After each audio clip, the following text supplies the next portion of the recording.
When black people wake up and become intellectually independent enough to think for themselves, as other humans are intellectually independent enough to think for themselves, then the black man will think like a black man, and he will feel for other black people.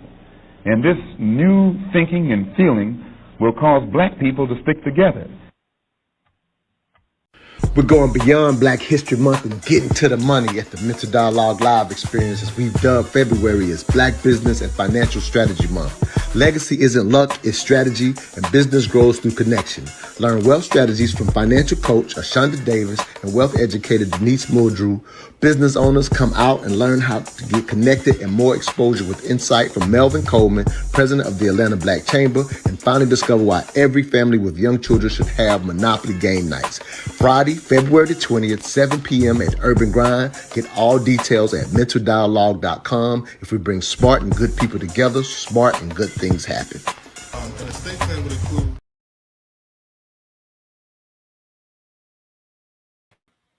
What's up, everybody? It's your mental activist, Montoya Smith, a.k.a. Black Socrates, bringing back the mental dialogue perspective. If you are a long-time follower, you know we used to rock audio only on Blog Talk for 8 years, but every now and then I do pop-up shows here on YouTube, and I bring on some of my long-time guests, intellectuals. As I like to say, we're the place for the smart people. And so I got a couple of very smart people on here with me, returning guests. I'm gonna always start with my queen LaTrice, who's been holding me down for really a big portion of the 8 years. I think probably rocked with me for about 6 years on Blog Talk, and she's still. When I call her, if she's up, I got her. That's me. So LaTrice, if you will, say hello to any of the intellectual outcasts, as I like to call those who watch this show. Let them know who you are. Then we're going to introduce my brother, Chief X, who's been on the show many a times as well. Sure. I'm LaTrice Ross. I've been a diversity, equity, and inclusion professional since around 2015, before it was the popular thing. I do consulting, and I'm happy, ecstatic to discuss this topic, particularly during Black History Month. Nah, good stuff. Somebody says peace, so peace to that brother or sister, whoever said that. Chief X, you don't really need an introduction if any of your followers are here, but for those that may not know you yet or have heard you and I on the show, and we've done lots of shows together. I've been on your platform, you've been on mine plenty of times, but if you will, however you want to introduce yourself, please do so, and we'll get started on this morning's dialogue. Yes, sir. See what we got. Cuban crisis in the chat. Yep. So yes, my name is my name is Xavier, but I go by my nickname is Chief X. I'm up out of Los Angeles, California, the West Side, Represent. and I work in the cannabis industry, and just got my little notary, so I'm a notary public now too. Right. Good stuff. Glad to see you on board, man. I've been rocking for 7 years. About to come up on my 8th year on the Mobile Notary, Atlanta 24/7 Mobile Notary. So I'll shout myself out as well. By the way, how you doing, LaTrice? Hello, how are you? Okay. Good stuff. All right, y'all. For anybody out there watching, let me tell you how we do this show. We basically play cuts in reference to the discussion. And today's discussion is racism, dead or alive. Racism, dead or alive. If you didn't see the promo, I want to give a little context, and we're going to start with cuts and get our basically both our guests give their perspective. And that's our goal here, is to have actual dialogue. We're not here to yell beliefs at each other, but have dialogues about the perspective. And so again, today's discussion question, if you will, is racism, dead or alive. The context I would like to give is we're not simply exploring, does racism still exist? So let's just kind of get that off the table. We're talking about, is racism effective? Is it being used against African Americans, or is it no longer a real obstacle per se in the way that it used to be used when it was more overt, if you will? And so that's kind of the context of that question: racism, dead or alive. And so here's the first cut that I would like to play and, in a sense, get y'all perspective as we delve through today's discussion. This is from Joshua Doss, DOS Discourse is his IG page, so to give him his credit. But this is something that I kind of threw out that I've seen this done, just to give a little more context. This has been done over the years. Every 5 to 10 years, this example that you're about to see gets done. And so I wanted to see if it was still a viable issue currently when it comes to this discussion question: racism, dead or alive. Let's discourse, shall we? Stanford did a study where they sent out thousands of duplicate resumes to Fortune 500 companies. Half of these fake resumes had black sounding names like Tyrell and Lamar. The other half had white sounding names like Walker and Bobby. Half of the black applicants had a felony on their resume. Half did not. Half of the white applicants had a felony on their resume. Half did not. About 34% of whites with no criminal record received a callback or job offer. In the case of black testers, 14% of those with no criminal background received a callback or job offer. But the most surprising finding was really related to blacks with no criminal background relative to whites with a felony conviction. We find that a white applicant with a felony conviction fared just as well, if not better, relative to a black applicant with a clean record. A white applicant with a felony conviction got callbacks at a higher rate than a black applicant with the same resume that didn't have a felony conviction. This suggests that being black in America today is essentially like having a felony conviction in terms of one's chances of finding employment. This is structural racism. I've been hearing this example, and this study has been done over and over again throughout the years. So when we ask the question, is racism dead or alive? LaTrice, I'll start with you. Again, we keep seeing that consistent example. What say you?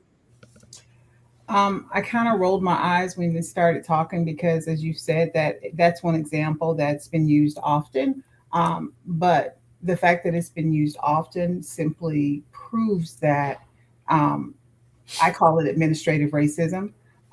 Still shows itself. It shows itself differently. One of the things you said in your opening was about overt racism. We may not see it overtly, but it's built into the systems that allow us to navigate life, and that has an impact. Chief X, any thoughts on that example? I'm pretty sure you've been hearing those examples throughout your years. That's one of the latest one that Josh Discourse, a younger data analyst, is what his background is. And so that's something that he recently brought forward. Your thoughts about that structure, or as LaTrice says, administrative racism still being something that we face. Your thoughts about that? I hear what they're saying. I understand it was a study they done. I think,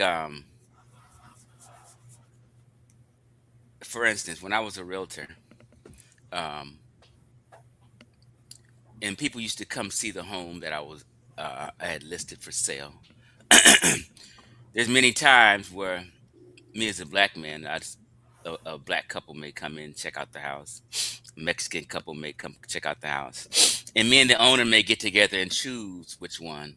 And sometimes we choose just based on how we feel about the people buying the home. Like, this was a nice black couple, and they had a nice little cute daughter and son, and let's choose them.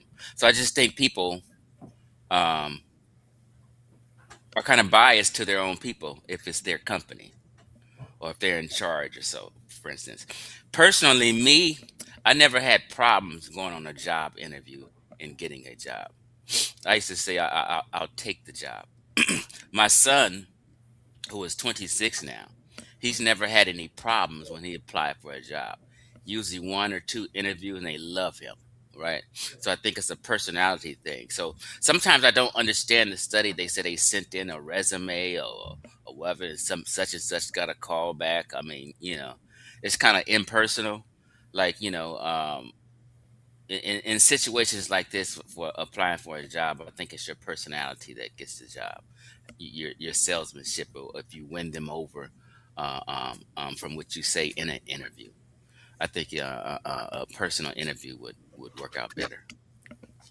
No, actually, I can agree with the personal interview part. Here's where I think you're skipping, and then I get obviously let LaTrice give her thoughts on it. But what I think you're skipping over is actually getting the interview. And that's kind of what I think the study that's where it stands, because it says what they do is, and again, this has been done a million times, but this is just one of the more recent ones. But what they're doing is sending out basically the same surveys sent at different times. They'll do the study over 6 months or whatever, maybe even longer sometimes, but they'll just basically randomly send the same survey, and the only thing they change is the name, and they may do the felony background, but it basically will have the same resumes but sent so far apart that who's ever looking at them is not noticing, oh, this is the same resume I saw 4 months ago. And so the study is strictly on the callbacks. So I respect getting in the interview and showing yourself and getting the job, but just talking about how, unfortunately, how prevalent it is that even a white person with a felony, these same resumes are getting callbacks to even get the personal interview that you're talking about, even before someone with typically it's usually what I've seen in most studies is usually associate degrees definitely don't get the callbacks before the white felon. Like I'm saying that's what some other studies that I've seen. But go ahead, LaTrice. I'm just kind of clarifying the difference of what I think you're missing when you say personal interview. This is specifically about the callbacks. Go ahead, LaTrice. Right. And so I actually wrote when he started speaking, but how many times has your resume or your application been passed over? Because you don't know that. And when he was speaking, he said he thinks sometimes that people go off of their own personal bias. And therein lies the problem. Is that bias because that's a black sounding name? Because I'm LaTrice instead of Jennifer. And that's the problem. So let me say this to you as well as we deep dive into this, LaTrice. So what I think, you have to acknowledge that personal bias creates some of the structural stuff, right? Like that's kind of your point. Absolutely. I'll say this: my however is, it's almost like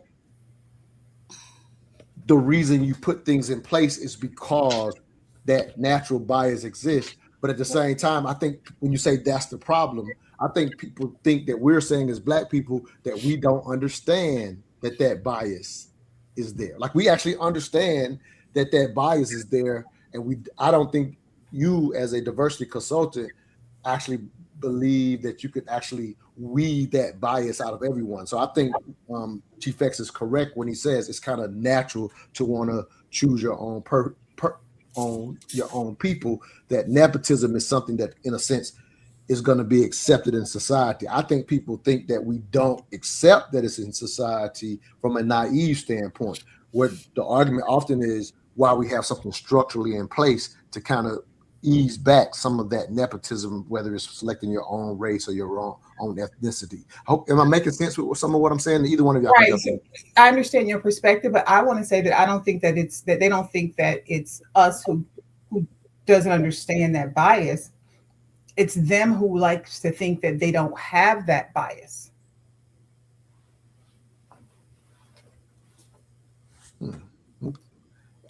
Any thoughts on that, Chief X? Just curious. Some like in discussions like this, sometimes we get into wanting to point the finger at a people, but then it becomes a competition. Are they more racist than we are, and things like that? I think the bias would go both ways. If we were the majority owning the companies, and we were doing the hiring, that some of these statistics may remain the same. Like I have a friend who owns a restaurant. When people applied to work in the kitchen, the Black guy at the restaurant was choosing Mexicans to work in the kitchen. So that was his bias. I think we all have them. You know what I mean? So it can go either way, in my opinion. Yeah, I actually agree with that to a degree. And when I say to a degree, it's just I think sometimes when we talk race, we are devoid of what I would say is those natural biases. Like we have the conversation without a full consideration for those natural human biases. And so when you have, in my opinion, when you have these conversations without considering the natural end bias, sometimes we'll reduce something to race that is actually human nature. And so I think that is part of the conversation that we, should have as well. I'm going to play another clip unless either one of you has something else to say. I'll save it. Okay, sounds good. All right, let's move into this next clip. What's the race industry that you talk about? Oh, heavens, there's so many of them. There's the NAACP, which once played a very important role. But one of the problems with any institution that has one goal is that once they've achieved that goal, they don't say, all right, folks, we'll have a going out of business ceremony. They have to go on. The EEOC, for example, when they're there to prevent discrimination. But as discrimination declines, they have to expand the definition of discrimination so that now if you don't want to hire people who have been in prison, they think that's discrimination. You write in Intellectuals in Race that the kind of society to which that can lead when you talk about the race industry, et cetera, and emotion, is one in which a newborn baby enters the world supplied with prepackaged grievances against other babies born the same day. Yes. Yes. This idea that you can redress history, which we see in a specific context in this country, it's around the world. I mean, the Czechs, when they first formed Czechoslovakia after the First World War, one of the goals they had was to redress the injustices of the 17th century. You know, nobody from the 17th century was alive at the end of the First World War. And so and they tried to take this out by having policies that would favor the Czechs over the Germans and so on. And they set in motion a chain of events in which Czechs and Germans were both worse off than they had ever been before, and both were victims of tragedy, trying to undo what happened to people who are now long dead. Do we have policies in this country that are formed the same way? Oh, yes. Yes, yeah, we're one of many affirmative action, the demand for reparations, and so on. One of the sad things is that we talk in this country as if slavery was something unique to the United States or to blacks and whites. And in point of fact, slavery was one of the oldest institutions among human beings. They go back as far as there is recorded history. And in every single part of the world, Polynesians enslaved other Polynesians. For most of history, people enslaved people who were the same race as themselves for the simple reason that they simply didn't have the resources to go to another continent and take people from another continent and move them en masse someplace else. But late in history, this is what happened in the United States and in the Western Hemisphere. Many things, much of the pathology of the black community today is said to be a legacy of slavery. The irony is, if you look at facts, for example, the breakdown of the family. Most black kids grew up in homes with two parents under slavery itself and for generations thereafter. And as late as the 1960s, most black children grew up in two-parent homes. It's only when you start in with the massive Great Society, so-called, and other such things, that you see the family that had survived all of this for all this time now begin to disintegrate. From Intellectuals in Race, Dr. Thomas Sowell, there is other evidence that the black subculture has a negative effect on intellectual achievement. In other words, brighter black students do not perform as well in settings where there are many other black students around them, contrary to the theory that what is needed in educational institutions is some larger critical mass of black students. Yes. There are studies which I cite in there which show that. So it's not just my opinion of the whole thing. One of the studies I did many years ago was of a school, Dunbar High School in Washington, which was a very outstanding all-black academic institution. And over the years, from 1892 to 1954, something like, I forget the number now, 34, I think it was, graduates of Dunbar High School went to Amherst College. Very few at any given time, so there was never a critical mass, so-called, there. 3/4 of these kids graduated, and of those who graduated, more than 1/4 were Phi Beta Kappas.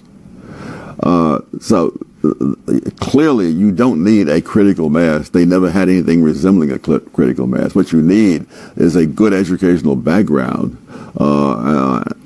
and the absence of people who would distract you from what the real purpose of the college is.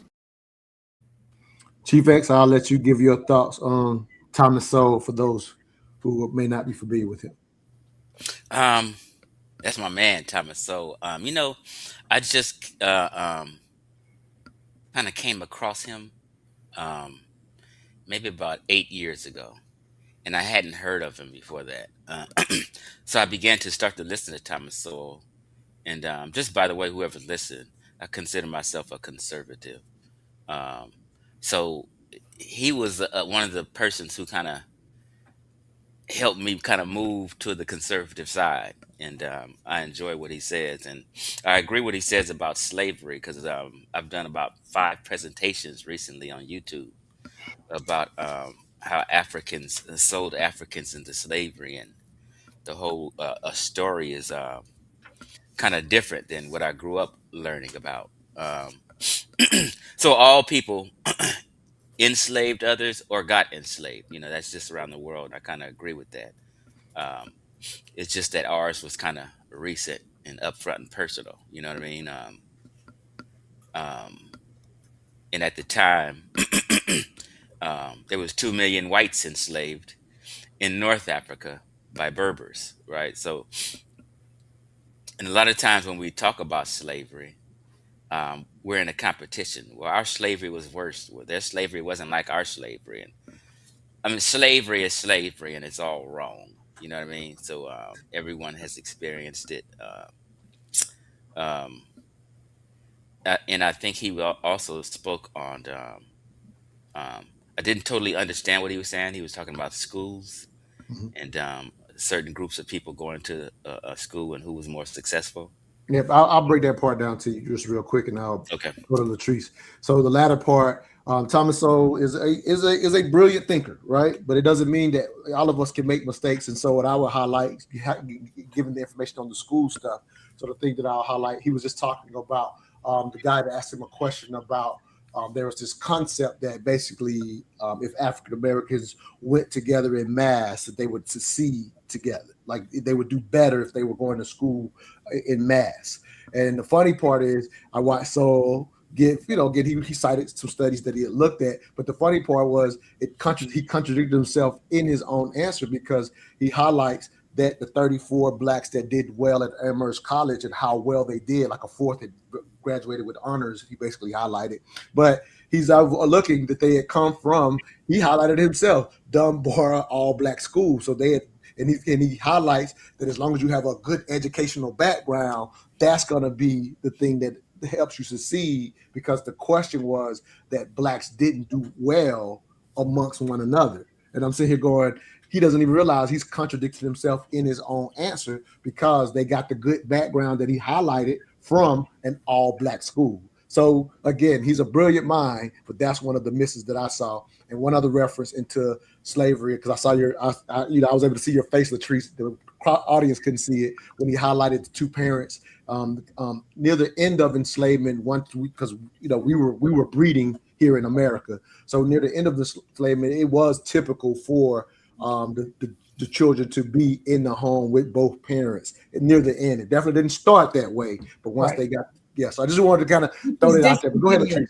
I understand because words matter, and that statement is disingenuous. Yep, fair enough. But go ahead and jump in and give your thoughts on what. So there are a couple of things. So to Chief X, yes, Africans sold other Africans into slavery, but selling captives is not the same as creating chattel slavery, which brings me to my next point. While slavery has existed in many various places, regions of the world, chattel slavery was distinctly different. And to attempt to say that slavery was everywhere and other demographics participated in slavery, it erases the impact that chattel slavery had. And so we need to understand the difference in that. Because you can say, yes, the Irish were enslaved, or this demographic was enslaved, but it was distinctly different in its inhumane treatment, in the fact that people were treated as property and not people, that it was racialized, and it was permanent, and it was tied explicitly to race. So that makes it distinctly different. Additionally, the way that they were treated, and the fact that it was industrialized at scale and maximized to engage in profit. So it was distinctly different from every other form of slavery that has ever existed. And to say otherwise is to diminish what actually happened. I kind of disagree on that, because I've done so many presentations on it, and and people claim that it was chattel slavery here, but it wasn't chattel slavery. I think that's a bunch of crock, right? Why? It was chattel slavery also in Africa. Africans was enslaving Africans before they even seen a white man or seen an Arab, right? And I even went to so far as to say slavery in West Africa was worse than here in the Americas. Do you know many of the women was getting raped? No white man came inland to get anybody. They've been doing this business for years. It's called a Trocosi system. TROSKO, Trocosi system. Right now in 2026, it's still slavery going on in West Africa, and they're enslaving each other. Little young girls are being raped right now. They're paying for what their great granddaddy did, and it's hereditary. And hereditary is part of chattel slavery. It's hereditary. It's passed down and forever. So anyone can look up the Trocosi slave system and see it's still going on. They've been doing this before they even seen a white man. The slavery in Africa there's no evidence to prove that the slavery in Africa was the same as chattel slavery. There's a lot of proof. I got this book right here. It's called Indigenous Slavery in Ghana. It's a great book. I think people should. I don't see chattel slavery in that title. No, it doesn't say chattel slavery. This is what I'm saying. A lot of times here in America, we want to be in competition on whose slavery was worse. That's what I said. So it was going down, and all that gold in the Gold Coast. Guess who mined all that gold and who was dying getting that gold? It does not negate so what chattel slavery was and was not. Chattel slavery was here in Ghana, in West Africa. They sold each other, and it was hereditary. They had the Salaga slave market. Just look it up. Salaga slave market. Let me just finish my war captives. It was debt bondage, and it was domestic servitude. And this is exactly the same thing that was going on in Ghana, and much, much more. I know that what I just said was going on in Ghana. Yeah. Chattel slavery. That's not chattel slavery, though. Hereditary. They bought and sold. Not chattel slavery. They done the exact same thing. Not the same. Hard labor, all the same. Let me jump in real quick. If you will.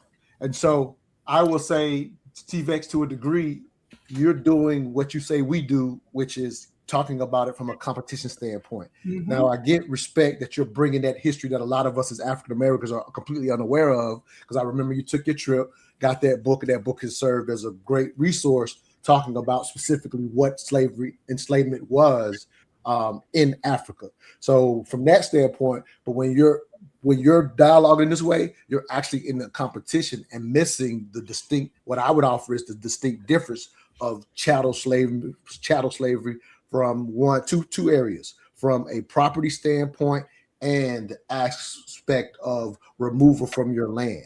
What I'm not doing, just to be clear here, what I'm not doing is trying to just say which slavery was worse. That's not why I'm pointing out those differences. LaTrice's point that I'll back her up on is she's talking about the actual impact of how different the American global form of enslavement, scaled in the way that it was, how different it has on the progeny thereafter. It's a huge difference based on the specifics of what happened with chattel slavery and making them property and institutionalize it in your government as a different, to the point where you have to actually fight to even be recognized as a citizen. So that impact is very different, partly due to the time that it happened, the geography. And I think all LaTrice is saying is highlighting that difference. It's not an argument of which slavery was worse. I don't think that's definitely not her argument. So LaTrice, I'll let you speak for yourself, but I just want to give some context versus y'all just going back and forth. Montoya, this whole conversation really is about impact, because I think that the question isn't does racism still exist? Right. The question is actually whether race still predicts outcomes in the country. And so if race still predicts outcomes, then that means racism is still an issue. All right, I'm gonna run to another clip unless Chief X has a response to that. I think people also have to understand that I like to make a difference between racism and systematic racism, right? Racism will always be here when my great grandkids are born, right? Human beings are always gonna have their feelings and biases and opinions of what they like and what they dislike and who they like and who they dislike. That will be here till the end of time. So there will always be racism from all the different races to the end of time. So we have to be clear about that. Now, systematic racism is kind of a different thing and a different topic, but people are going to be racist. No, it's not really. Yeah, I think they are different in this sense. I'll use this quote from Stokely Carmichael. I don't think he had changed his name to Kwame Ture at the time he made this quote, and then we'll play this clip. He says, I don't care anything. I don't care about if a white man wants to lynch me. Right. It doesn't bother me at all. My only concern is if they have the power to.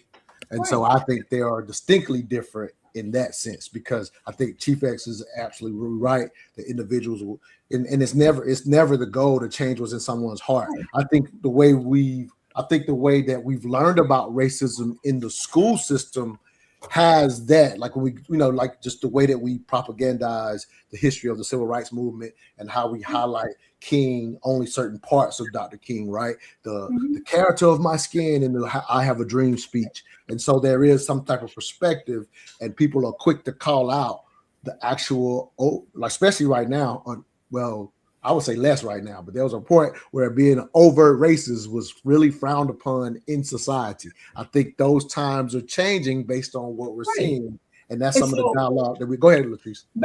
So I'm not even here to talk about individual racism, because that matters not to me.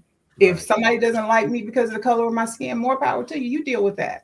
I'm here to talk about the systemic issues that still exist. That's why my question was, if racism still has an impact on outcomes, then is racism dead? And I'm not talking about the individual. That's the racist systems that are built into our infrastructure. That's what I'm here to discuss.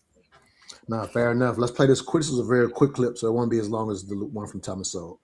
Winners of rigged games never admit to themselves that they won because the game was rigged. We all sit around, we throw a Monopoly board here in front of us, and we're all sitting here together. And the researcher says, TK, you are going to start with double the money. You're going to roll first. And each time it comes to you, you're going to roll twice. And everything else will just be like a normal game of Monopoly. Now, who's going to win that game of Monopoly? Almost certainly TK. Almost certainly. Yeah. He is going to win that game. All right. We start playing the game. Almost immediately, he pulls ahead. He started with twice the money. He rolls 2 times every time you roll. He pulls ahead. Do you know what he starts to do? The winner of the rigged game begins to eat more snacks, begins to talk shit. And at the end, when everyone is polled about why he won, we will all say he won because he had built-in advantages in the game. He rolled twice, he started with more money, etc. And he will say that he won because of his strategy. He will say that he outplayed us. This is human nature. It's been studied. Winners of rigged games never admit to themselves that they won because the game was rigged. I think this is a very important clip for this conversation. because I think we're witnessing it as we start moving. We're going to move into some political cuts after this one. But I wanted to kind of set the stage with that one. LaTrice, I know you study human behavior, so I'm just interested in anything that you would like to add to what that brother says. But if I'm just like trying to have this honest dialogue about understanding that some things that are human nature in America, we're racializing it, not understanding that this is just what humans do. That doesn't make it okay, but I think it's just a context that we do have to add to our conversation, because us as African Americans, sometimes on the bad end of things, we're just kind of pointing a finger saying that's what that group does, not realizing it's a human nature thing. And I think that actually matters sometimes. But go ahead, Queen. It matters all the time, to be honest, because we have to take into account the impact of our physiological responses to things. Bias is natural. Our brains are designed to keep us safe. The brain believes that differences are dangerous and similarities are safe. The thing that we have to do, we have to move beyond that, recognize that that bias exists, and then understand how to take measures to overcome those tendencies towards similarities. Now, when it comes to competing and things of that nature, the fact is that white Americans got an over 400-year head start when it comes to building wealth. The fact of the matter is that even after the enslaved were freed, that former slave owners were offered reparations. So certain aspects of the system, if you will, were put us at a disadvantage. For instance, even when the income tax system was instituted, Black people paid into it but could not benefit from it. And so we were paying into a system, monies were being taken out of the paltry income that we were earning at that time, and we could not benefit from any of the programs that citizens of this country were to get from that income tax. That income tax created the federal housing loans that built the white middle class, and Black people were not allowed to participate in that. Black people went to war and could not get educated through the GI Bill. So there were certain things that were structurally built into the system that impacted us. And people think that just because those times have passed, that those things still don't impact us, as if they operate in a silo and that those things don't still come back to haunt us. The fact that we don't have the generational wealth has to do with things that happened in the past. Now, yes, we can do presently to impact that, but the fact that they got that head start still has an impact. The fact that our ancestors gave free labor still impacts us. And let me throw this in real quick, because like you said, it's not a solo, and this is just a side note real quick, just to give people something to think about. And so that's what people often miss in the civil rights to integration period, right? Like, it's the way that it's reframed as if we were, in a sense, wanting to be next to white people and that type of thing. And the reality was, it was taxation without representation, because just as you said. And so what happens is, when people say build on your own, I'm like, okay, we're going to be the group that builds on our own while our taxes are still taken out. That means we're paying double to build on our own, while others have the structure of the tax benefits to build whatever they may build. Like, that's the thing that gets missed when we look at the history in a silo. That's just a side note. But go ahead, Chief X. Any thoughts to what LaTrice said, or just again that cut, just highlighting this human nature to want to look at it like, I did this myself. I didn't have an advantage. That is human nature. But go ahead, Chief X. Yeah, I agree with the guy. Things are rigged, for instance, my son played college football and has his bachelor's degree, right? He has friends that he's played with, and some of his friends now are coaching. So it's a lot of times just a regular guy applying for this coaching position is just not going to get it. My son is going to get it because he knows the other coaches, and they're going to be more, friendly to him and give him the job because they know he has a knowledge of football. So that can be an example of something that's rigged. You know what I mean? Friends help friends and things like that. And we all understand that things happened during slavery and prior to the civil rights era, which caused a huge wealth gap. Racism and systematic racism back in those days caused a wealth gap. But in today's time, I don't feel my son may be affected because, hey, I may not have land and property, so my son may not inherit that. Okay, cool. But my son is thriving. Um, he's thriving more so than other white kids his age. So I do believe he gets things based on his merit, right? I have a lady friend who has an 800 credit score. She can get anything she wants, just like anybody of any other race can get with her credit score. In today's time, you're basically just a number. So when she's applying for things and refinancing home loans or whatever she's doing, she gets the red carpet rolled out for her, just like anybody else would get the red carpet rolled out for them. So it's based on her credit score. Simple math. Um, like sometimes people say there's racism in the housing industry. Um, I'm a former realtor, former loan officer. Never ever have I ever ran into a lender who didn't want to make $10,000 and close a loan. They didn't say, "Oh, I don't want to make no money because the person's black." I've never ran into that.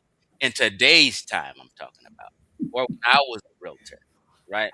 So everything is about the dollar today, and we just a number. But we understand things, and slavery and prior to civil rights affected us, and there's a wealth gap now. But I tell my son to be confident in all you do. Go get that job and take the job. Don't just go in and interview. Take the job. You know And what I I mean? tell my He has friends a, to he have has. the Let me confidence just of a finish this one last. mediocre Let white me just finish man, this last. and Let they me can finish get this. the job Let, too. let me finish this last sentence. So my son is thriving regardless, and he's confident. So he doesn't have any these racial issues that we talk about. Tell he's not a victim. He doesn't run around with a victimhood mentality. He's good. So it's a couple of things. Number one, personal anecdotes don't equate to anything.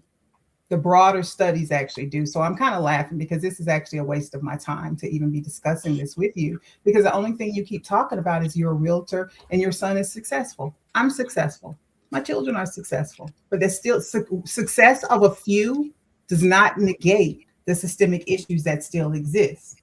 Um, Something else you were saying, dang, it slipped my mind, but um, can we get to the research? Can we get to facts? Because I'm not going to try to negate your personal experiences. I can tell you my personal experience. Oh, I know what it was. You say that we play the race card. It's not the race card, because regardless of what has been done to keep us oppressed, the fact that redlining occurred, the fact that we are still likely to get higher interest in mortgage loans, the fact that we are still more likely to be denied for mortgage loans than white people. All of those things still happen today. But regardless of all of the systemic issues that are built into the system, we still overcome those things. So we are in no way playing the victim and simply calling out the oppressive structures that still exist within the systems is not playing the race card. It's speaking up about those things that still impact us. We would have made greater strides towards generational wealth if we were paid equitably for the same work. But because we're not, that has caused us to not put as much of a dent in the generational wealth gap than we should. And who knows if your son in his coaching job is being paid the same thing as white coaches. Yes, he got the job because he knew the coaches. That's one example, but we don't know what they're paying other coaches. And that is the issue. I've seen the salaries. I've seen the experiences and the education. And more times than not, Black people with the same education, if not more, with the same experience, if not more, are paid less than, are more frequently not promoted. Typically, they even have to train the person that winds up being their direct supervisor.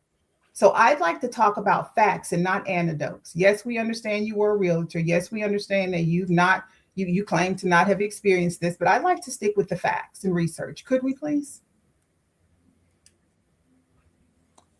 And Docs Chief, I got an example of my 2 years of when I was a refinance officer. Um, and so I know you were a realtor years before I was, but I remember something that was different by the time we had to qualify and take the test. I forgot what the name of the test was for at the time, but they had changed the ethics hours from 1 hour during the time when you were getting your license, and they had changed it to 3 hours. They added 2 more hours on the ethics portion of getting your license to be able to do the realtor stuff.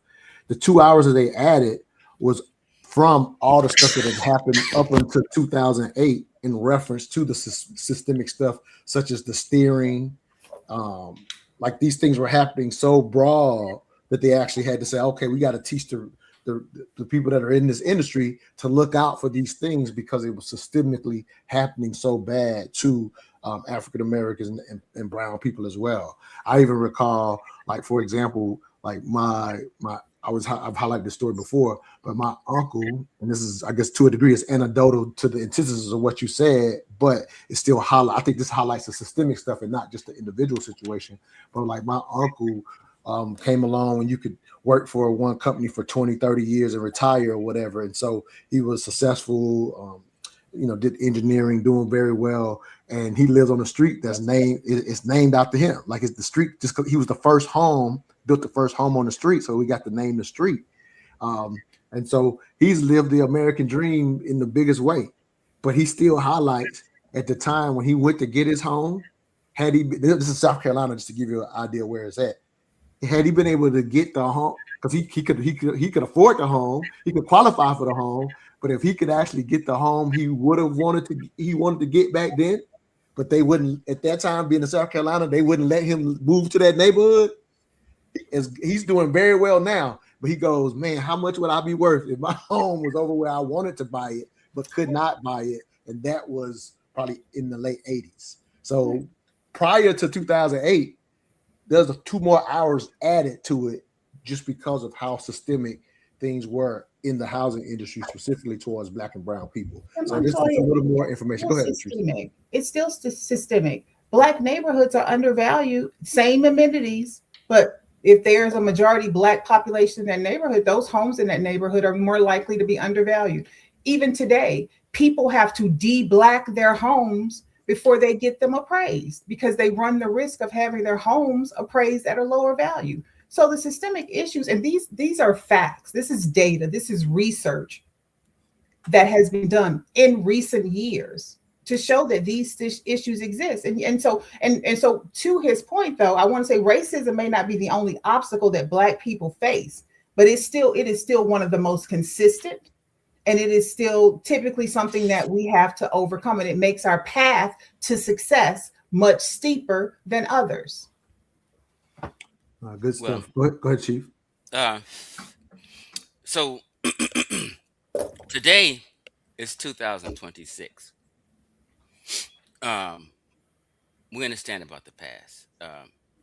Today, you have Black women taking former presidents to court and getting him convictions, felonies.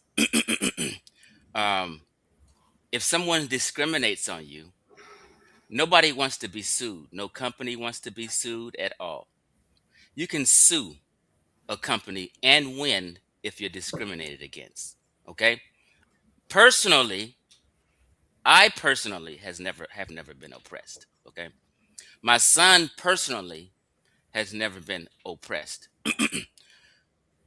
When you talk about the homes and appraisals and stuff, an appraiser just doesn't go willy-nilly and do what he wants and just mark a house down. He won't get called again to appraise another house if he's doing some janky, shady stuff like that. That's a good way to ruin. Let me finish, LaTrice. No, I don't want to hear anecdotes. No, let me finish.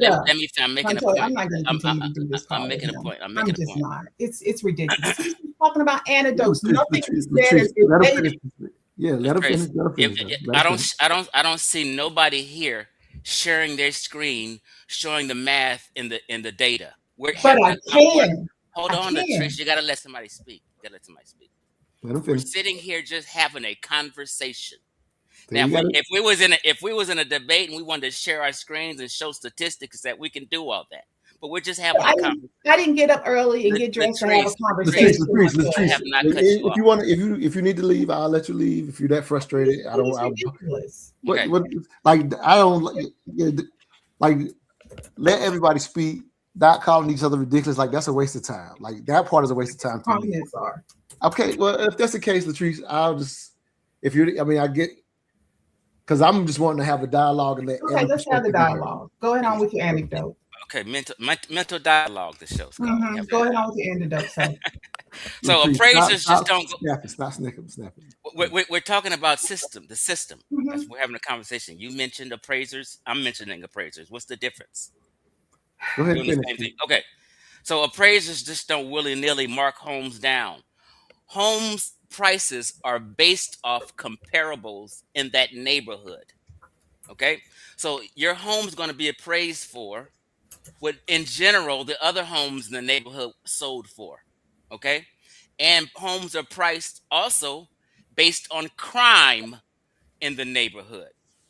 Because because this house in Compton is just as nice as this house in Beverly Hills does not mean it's gonna sell for the same price. A lot of these appraisals and home prices in neighborhoods are based on crime. Now, if I'm a black person who has a home in Beverly Hills around a bunch of white people, my home is going to sell and appraise for just like everyone else's of any other races around you. That's how appraisers work in 2026. Now, if you was talking about 1950, I understand. But it's just So I'm gonna tell you this, Chief X, and we're gonna go to another cut and get in some of the politics. But I'm gonna tell you this. And I'd like to give some data to that, Montoya. She's not talking about 1950. She's talking about, we're here in Atlanta just 2 years ago. They basically had to acknowledge that the nicer areas here in Atlanta are undervalued, where there is no crime, undervalued greatly. And they've actually did a study across the nation to say, hey, here's where these homes should be. And I'm not talking about what you just said, an example of one being in a bad neighborhood. Like in Atlanta, we definitely know the difference between the nice areas and the bad areas here in Atlanta. And we're majority black. But that same situation just 2 years ago was called out here in Georgia, that the nicer neighborhoods with low crime still will be an undervalued home buyer. There's plenty of data to back that up, just so you know. But like I said, we didn't do a bring the debate. We're not doing a bring the data. To your point, we're not doing that. But I will back her up and say there is current data in 2026 that undervalue still happens in the exact same. Here it is. Here's the bigger point. She made this. They take those same homes, change it, and make sure that it doesn't like a black person live there, and the evaluation goes up. So that has nothing to do with the crime in the area. The evaluation is going up just by them whitening the inside of the home.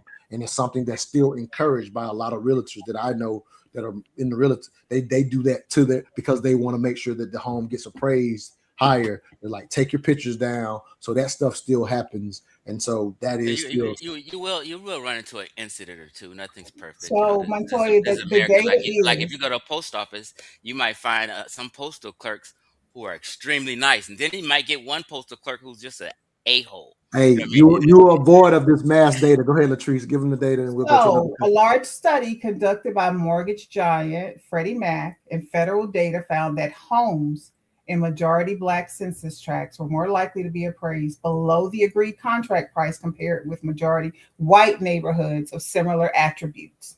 Roughly 12.5% of homes in black areas appraised below contract price versus about 7.4 homes in white area.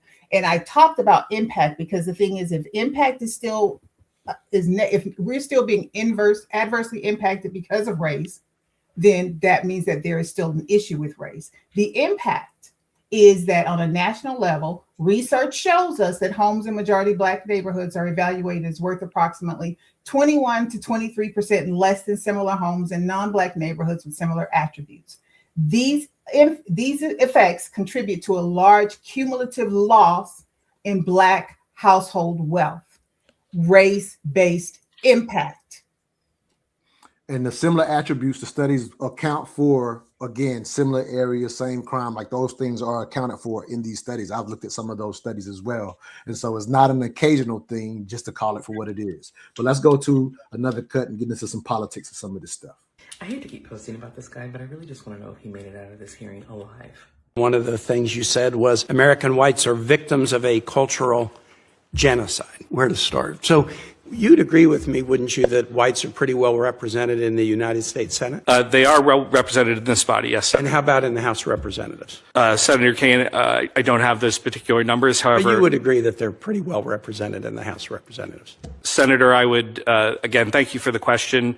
I would point out that there were no white Protestants by birth in the 25 cabinet members under Joe Biden. How about in the ranks of American presidents throughout history, including now, pretty well represented whites? Senator. And how about in the ranks of vice presidents during American history now? Whites pretty well represented in that group, right? Senator, thank you again for the question. Yeah. I don't think it's hard. How about on the United States Supreme Court? Throughout our history and including now, whites are pretty well represented on the United States Supreme Court, correct? I think obviously historically, I would of course agree with you. Of course, the vast majority of Americans were white at that time. It's now a much more diverse society. Let's focus on right now. How about in the ranks of American governors? You think whites are pretty well represented? I would just have to look at the numbers. I don't know. Okay, how about this? In the ranks of CEOs of major corporations today, you think whites are pretty well represented? Senator, thank you for the question. I suspect that they are probably pretty well represented in that. But there are other areas where they're not as well represented. How about in the ranks of high-income people? And we can define it however you want. Let's just say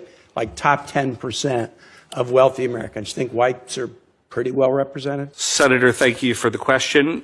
They would certainly be underrepresented with respect to Asian Americans, but they would be overrepresented with respect to other groups. Some of you may push back on that statistic, and he actually is correct, but it's because Asian Americans are more educated than white Americans. But let's continue. Yeah. A cultural genocide, that's a stiff claim. And it's an interesting one because it's kind of a white victimhood argument. But if I remember my colleague, Senator Rosen, she was reading comments to you where you had been saying, man, Jews play the victim. Jews like to be the victim. And yet you're making a claim that whites are victimized by a cultural genocide when all the statistics would say, not just in history, but today, that whites are very well represented at every level of every institution. Senator Tim Kaine, I was not familiar with your game, sir, but I like it. All in all, white Americans are not underrepresented in any field. They are 58 to 60% of the U.S. population, and they have about 65 to 80% of all the key roles across mediums. So this cry and this attempt to make it look like white Americans are underrepresented in fields is completely false. So let's get into some politics of things. We've been talking about these various areas in which is there systemic stuff, is there not systemic stuff, but we're in the point where, hey, this is a Senate hearing with this guy.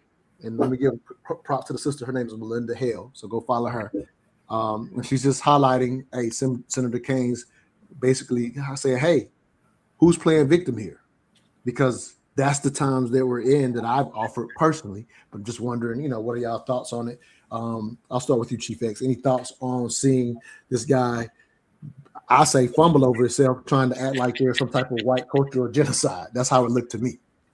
Well, on that one, I agree that there is no, they're not underrepresented in any field. So I kind of agree with the guy who was grilling him.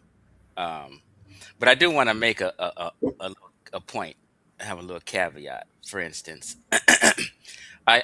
it's just an example. For instance, I said we need some more black folk in law enforcement, right? I said, you guys are down with white supremacy. I'm just arguing and joking with somebody because you guys don't want or talk against the police, and you influence all these young black kids not to want to become law enforcement. So in other words, what y'all are saying is you only want to be policed. You only want white police in your neighborhoods. You only want to be policed by white folk, right? So this is a mental thing. So for instance, we have songs like F the Police. I understand why that song came out.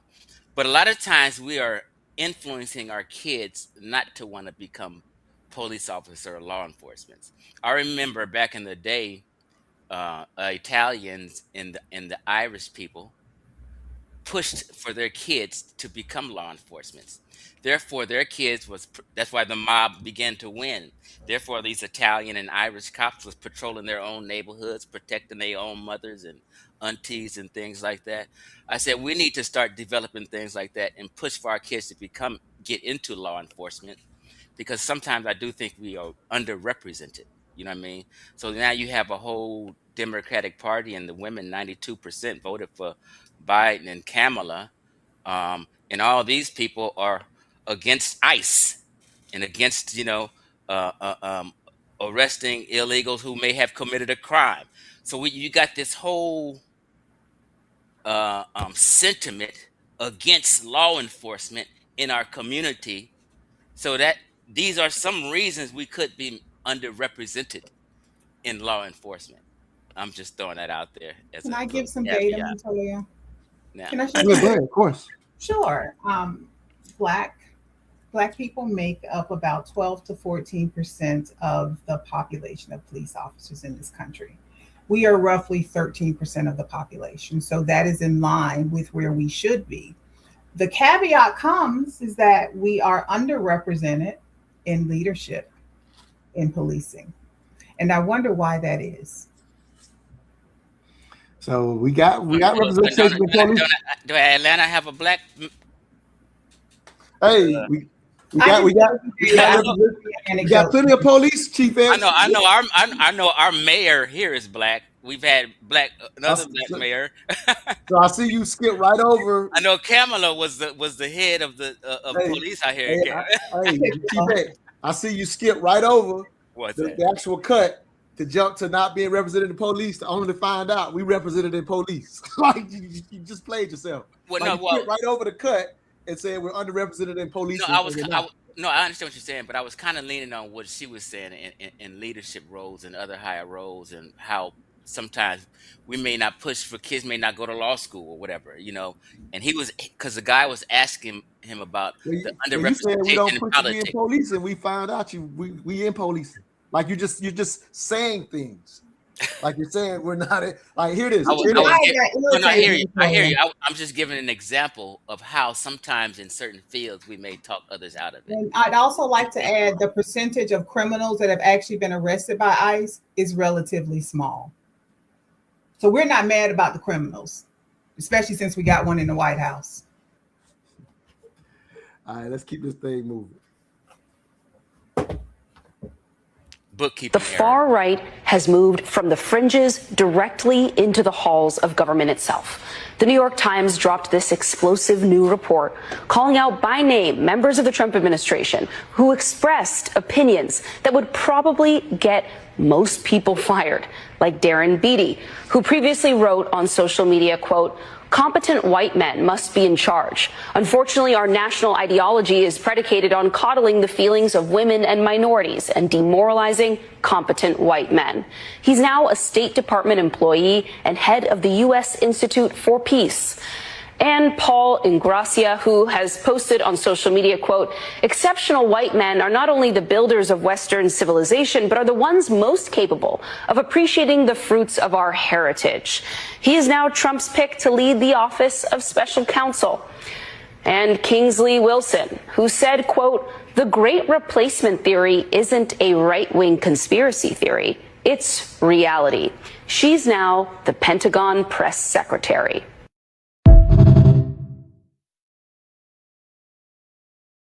All right, before I let y'all respond, I'm gonna bring again. I just found this sister. Melinda Hale. She's not speaking directly to that cut, but she's speaking about the overall impact of having these type of people in the administration from my perspective. So I'm gonna play this quick 2-minute cut, and then I'll let y'all respond. Okay, so we need to talk about what the U.S. Department of Labor is doing and why you need to be paying attention. And if you don't see it, then you're just actively choosing not to.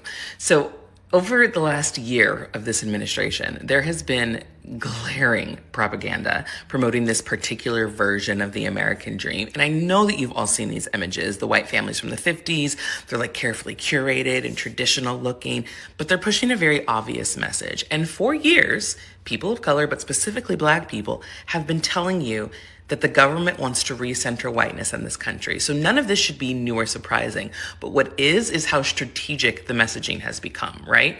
They hate the fact that there has been an increase in diversity and equity in media, in the workplace, in education, in American culture, right? And that has signaled to them that they're going to be a minority.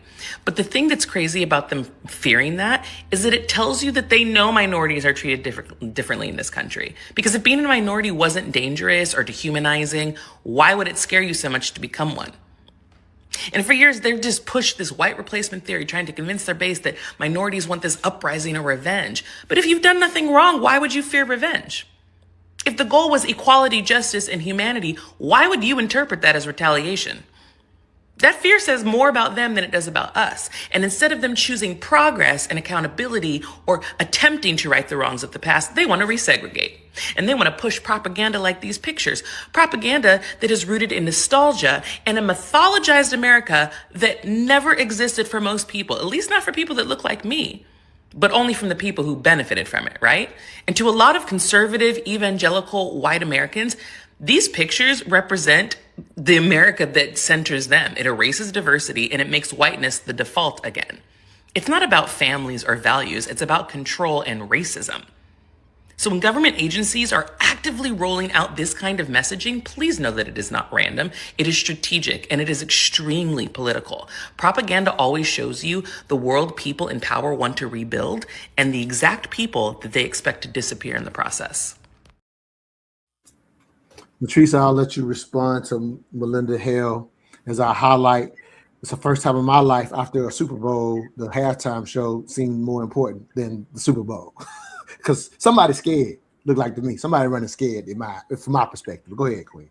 I agree. The things that this administration has done to center whiteness is, and doing it in our face is absolutely ridiculous. The fact that the EEOC is actively calling for white men to come and report discrimination times when they feel that they've been passed over for a promotion, when research actually shows us that Black people are less likely to get promotion. If they weren't, we'd have more Black people in leadership positions within companies. We'd have more Black CFOs and CEOs. We'd have more Black people in roles other than CHROs. It's very important to understand what's being done. The data's there. The facts speak for themselves. There's data, the impact, the potential impact of the rollbacks, the guardrails that have been removed to protect Black people. And what we're going to see is that the impact, the adverse impact, is going to begin showing itself and has already begun showing itself in some instances. And there is actually data to back that. So Chief X, when you see the administration making these moves, I'm talking about the moves from a symbolic standpoint, from a propaganda standpoint, I want to highlight that's what Melinda Hale was focused on. And I've always said that whatever action you want, you have to start with the messaging and the narrative. So while I know your position is racism doesn't have an impact today, why would you suggest that the guy that I showed you prior to her that was getting that Senator Kaine was talking to, why would you suggest these actual imagery and these things make America great again? It could appear like it's make America white again. Like that's a fair assessment based on the things I'm seeing. Do you think those things are getting done for no reason? If you believe that racism doesn't have an impact on us as a Black people today, like are those things getting done for no reason? That's my question to you. I guess we would have to talk about what these things are. But let me just make the things that she highlighted in the video, like she was highlighting the propaganda and the imagery of taking America back to this. And, yeah, she was talking about the past. She was talking about segregation, resegregation. No. She was highlighting what's being propagandized right now, currently. She was giving her political view on the Trump administration. It sounded like. No, I'm talking about the actual imagery that they're putting up. Like, for example, I'll give you an example that she didn't talk about. Like just a month ago, they just put on the president's site. The imagery they put on, they played a song that is, and I wish I could give you the specifics of it now, but they played a song that specifically has its birth in the during the rebellion, during the Civil War, and so they're playing that song, and it's actually on the president's site, and they're like, why would this song be played? And it was in it's in regards to ICE protecting us against immigration. So these things are being done intentionally currently, not in the past. What she pointed out was the imagery that's being shown right now. Currently, you got this white guy saying Biden didn't have any Protestant white people in his stuff, and we're being underrepresented. Like, where this sentiment, you think this sentiment is coming from no place? Like, why is this sentiment being pushed currently, propagandized, not in the past, currently? Why is this propaganda being done to show America yesteryear looking white? Why is that being done, in your opinion? Because that is being done. And those pictures were present day pictures. Those were not old pictures. Those were current pictures. Current day pictures. I want to make that clear if you misunderstood that. Well, let me be honest. I was writing down some notes as they were speaking, so I may not have. Okay, fair enough. And I may not be familiar. I am not familiar with the incident you're speaking about either. But I do want to make this one point, because we kind of had two arguments for a minute, right? We're talking about underrepresentation and this racism and being excluded and all this old stuff. But then we had an argument that we represented properly in law enforcement. So the one incident of being represented, and if I take you to if I show you 100 industries and 95 of them were underrepresented and 5 of them were represented, like, you're trying to make a linear argument versus the context. No, as soon as I did, I was just making an example about how we influence our children for certain employment jobs now, right? Right. But her argument was we are represented according to we're 13% of the population and 13% of the law enforcement is black folk. So this was an argument for us being equal on the same scale today. So let me thank you first. I can't speak to we can move on from the other one because I didn't really pay attention to what the lady was saying, so I can't really speak to it. Okay, but you know what? You missed an important part of what I said. I said that leadership. We were not represented in leadership. We are always underrepresented. We are always overrepresented in the labor-intensive component of work and always underrepresented in the leadership component. Not because we're not overly qualified, not because we don't make the attempt to get into those roles, but who are the gatekeepers to those roles? Is it us or is it them? And by us, I mean black, and by them, I mean white, just in case. But we are in leadership in law enforcement. We are underrepresented. I use my words intentionally. We are underrepresented in leadership. And there is data to back that up. Now, your perspective, your thoughts, your opinions might be different, but the data says we are underrepresented. So thank you for bringing that up. According to the data, you said we're not. That's all. That's not what she said. She said no. That's not what she said. No. Okay, let me clarify. She said we're underrepresented in leadership. I don't know if she was talking about in leadership in law enforcement because you specifically said that. I disagree that we're underrepresented in leadership in law enforcement. You can disagree, but the data says otherwise. The research says otherwise. All I know is in Atlanta. I asked you about Atlanta. I don't care about Atlanta. And I was telling you about LA where I was at. The data in LA says we're not underrepresented. Oh my God, this dude is useless. I'm not. Well, Listen. no, watch this. Here it is. Watch this, Chief X. You just played yourself, and I'm gonna go to another cut, but you just played yourself. You thought the reason we even got into the law enforcement officer because you skipped over the cut, which is the second time you've done that. You're just making points that are not related to the cut, just so that you know.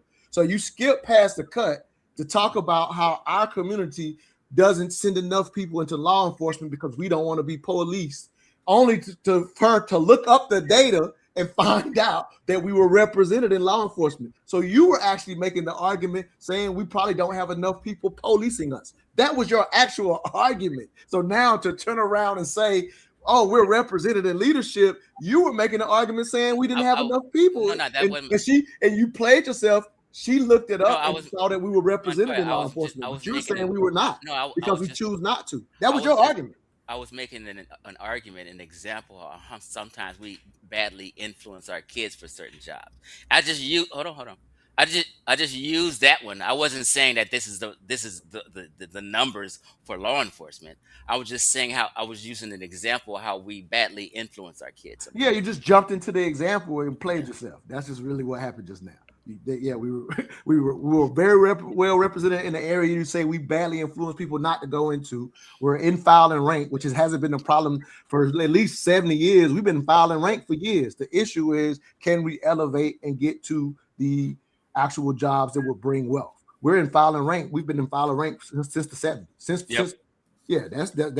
So like right now, LaTrice, you can start any company you want to. No one's gonna stop you. If you want to start a toilet tissue making company, no one's gonna stop you. No one's gonna stop me for starting a real estate company.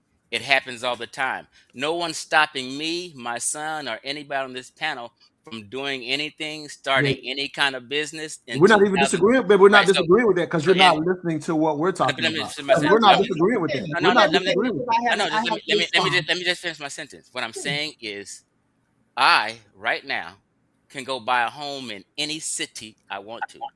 No one's gonna stop me. If they try, I can sue them. We can do anything we want. I'm not a victim. My son's not a victim.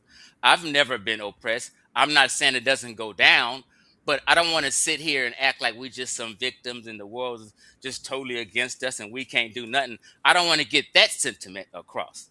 I want to let people know I'm a free man. I got a passport. I can go to any country I want. I can leave anytime I want to, and nobody's stopping me. We are powerful people, and we're not a victim in 2026. But you still over the video of the white people. I did mention about the wealth gap and how it got there because times, back in the day. But we free people and we're not victims today. So I'm not going to play no victim. Montoya, I opened my statement at the very beginning of this call by saying we are not victims. Because someone made a comment about playing the race card in the comments. We are not victims. We are actually very resilient people. Because in spite of the systemic issues that still impact us, we find a way when there is no way. So we are anything but victims. And speaking out against the oppression, against the systemic issues, doesn't mean that we are being victims. It means that we're calling out the BS that this country engages in. Further, to your point about starting a business, one of the reasons so many Black businesses struggle to make it is because, according to data, only about 0.48% of all U.S. VC investment goes to Black businesses. And I even worked for a prominent VC who made a statement on Twitter that said the reason he does not invest in Black companies is because most of the founders are born to single parent households, and that means they're cognitively inferior. And that's the mindset of so many white Americans in this country. So when we call it out, we're calling out BS. And the policies literally have decreased the number of these. The number has decreased. That number you're talking about, LaTrice, was up to 2% prior to the current policies that we've had. So we've actually lost even those that are getting VC money. This is a real number that's went down to 0.4%. It was at 2% 3 years ago. So we've actually lost. It doesn't mean that individually I can't go do something. Nobody's having that conversation, but we have to be respectful of the impact to the whole when we see policies that actually are guardrails and we actually get rid of them and actually hurt the actual opportunities that exist. All right, let me play this cut. This is in reference to what's happening now with the SAVE Act. I thought this was interesting. I actually want to point out where these conversations get stuck in narratives versus what's actually being said. This is something y'all probably seen Abby Phillips and I'm gonna pay attention this time. What voting rights is he taking away from Black voters? Oh, if we look What, at the SAVE Act? the SAVE Act, Oh, that's you're exactly talking what we're SAVE talking about. That is actually going to continue to disenfranchise overwhelmingly a lot of people of color. There are so many civil rights organizations that have run the data. If we look at the way that it is going to disenfranchise black voters, it's the same reason why Chuck Schumer called it Jim Crow 2.0. So, this is the same president. If we want to continue... You haven't said how yet. I am talking about it. It's the way that you're putting new poll taxes on this when you're making people have... That's what we can call them now. It's kind of an idiom, right? If you want to say that people have to prove that they are citizens, that they have to prove with a voter ID, the reality is you're layering what is a constitutional right for the American people and making it harder for people to vote in this country, and it's going to disenfranchise black voters. Concern you that you're making all these claims? You've yet to lay out how it's hurting anyone, but 76% of black voters think we should show an ID to vote. 80% of Hispanic voters, 83% of the American people.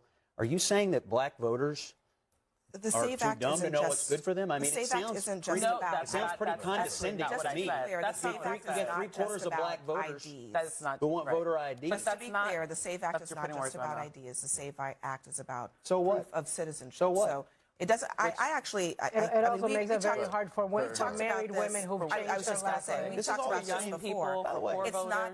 It actually, there's an argument to be made that red state voters, women, poor white voters could be just as. I know you think they're dumb too, don't you? I mean, that's the thing. I hear these arguments. I've heard Democrats all week long. No, please don't. No, you listen. There's the deflection from talking about Donald Trump's racism. I'm actually right there. You should be thinking about your constituents or your. Yeah, I think they're smart enough to figure out how to register to vote. Abby. Hold on. Most Americans don't have a passport. Many Americans don't have access to their birth certificate.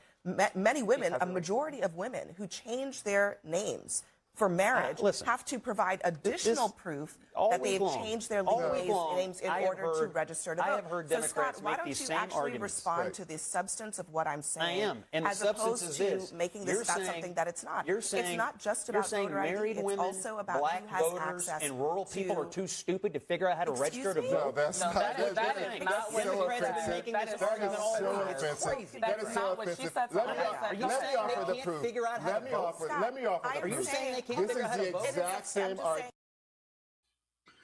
All right, I want to break down what I witnessed in that conversation, and I think it is what we see when it comes to politics all the time. Political narratives become the argument versus what actually is happening. And so in that dialogue, obviously, I think the Republicans just passed the SAVE Act, from what I understand, just looking at the recent, just as of last night, if I remember correctly, just seeing that. So that video may have happened prior to it passing. And so anyway, so in that conversation, you have Scott Jennings, who keeps relating to, are you saying black people or women are stupid? Or that he's like, I've seen Democrats make the argument all week long that people are not capable. And he's saying, despite the polls that show most black people, most Hispanic people, and most of Americans are for the SAVE Act and showing the ID. Like he brings those real numbers. And so when Abby points out the actual, what people actually have and the requirements that they might, do they have passports? Do they have birth certificates accessible? And she just highlights that these constituents are cross party lines. She was like, you have plenty of people in your own party that having access to these things are not as easily accessible. And she says, the point is, this is not about an ID. This is about proof of citizenship. And so as she's making the dialogue, he starts going to the political narrative of, are you saying these people are too stupid? She's saying nothing of the sort. She's just talking about the accessibility of a birth certificate and a passport for a lot of people, a lot of Americans. I think passports, is it even 30% of people that have passports in the country or something? Some numbers pretty low on the passport part. But and I do a political show, and that's something I saw even Brother Shelley Winters, who's a big MAGA proponent. He was like, let's be realistic about who has their birth certificate laying around. Like he's just saying, just as a point of fact, but the dialogue shot to the narrative. So I just wanted to critique that even these dialogues about race are very similar. We will move away from the actual facts and then push towards a narrative. I think some of that's happened today on this show, but that's why, again, it's obviously race related because of the Immigration and the Voter Savers ID Act. But the bigger picture is, why is it being done, and why is the narrative leaned on versus the actual conversation about, is this going to be something easy for Americans to do? And so it's devoid of the voter suppression that it's really about. That if it wasn't about that, he would have answered based on the substance of what she was saying. But because there's a narrative, then people just lean into the narrative instead of having an actual conversation. When they don't want to have an actual conversation, I know there's something underneath it all. Anybody can jump in. Real quick. So the SAVE Act, just help me out here. Okay. Is about voter ID basically, and requiring. Yes, basically they're adding, in addition to showing the ID, you have to bring a birth certificate and or a passport to show your residency in addition to the ID now. That's what I think. Your last name has to match, and so for women who your last name has to match your birth certificate, and so for women who are married and take their husband's last name, they now have to not only bring show their birth certificate, but also a passport to vote. To vote, yes. Well, it has not passed the Senate, although Susan Collins has flipped to vote for it, but it did pass the House. I'm looking now. Pass the House. Yeah, pass the House. I think just last night or night before last. Yeah. But go ahead. Yeah, go ahead. Yeah, but that's so. But go ahead, brother. Jump in. So are you saying that just me, as a Los Angeles citizen, and having my driver's license won't be good enough to vote? No. No, it will not be good enough to vote anymore. If this SAVE Act passed. If it passes it. Yeah. Okay. But LaTrice, but you see what I was just talking about, breaking down how they were leaning into the narrative versus her just saying, hey, this is going to affect people on both sides, is what Abby Phillips was saying. I'm not trying to negate or have the argument about the SAVE Act. I was just talking about can we witness how conversations happen, even when we're talking about race, we lean into political narratives that have nothing to do with the actual facts. Absolutely. And so, go ahead on. My understanding is before this SAVE Act talk, we've had the similar argument about voter ID 4 years ago. There was no option to have to bring the passport or the birth certificate in the past. The driver's license was sufficient. Yeah, the driver's license has always been sufficient. Okay, but I think the Democrats was arguing against IDs then too. Sir, we're talking about the SAVE. I'm trying to get an understanding. Montoya, can I just explain something? Okay, go ahead. The problem that in that clip that we saw is the problem with partisanship. Right, that's what I'm talking about. On either side of the aisle, and I'm an independent, on either side of the aisle, when you don't want to discuss the real data, the facts, you do narrative drift. Right, that's what I'm talking about. That's what they did in that instance. And that happens on both sides of the aisle, which is why I'm an independent. And it does the U.S. citizenry harm because many of us don't like to read. We look at this, we listen to news clips, snippets, we read the headlines, but rarely do we dig into the facts. And so there's so much non-data that the fluffy stuff, the distractions that they engage in to distract from the real damage that something like the SAVE Act would do. It would create additional steps that women would have to go through to vote, and even other folks, because if you got to show your birth certificate, the older you get, the less likely you are to keep up with that thing. And so it is harmful. And to me, they should be doing everything that they can to make certain that we are able to get more citizens to the polls to speak and vote versus less.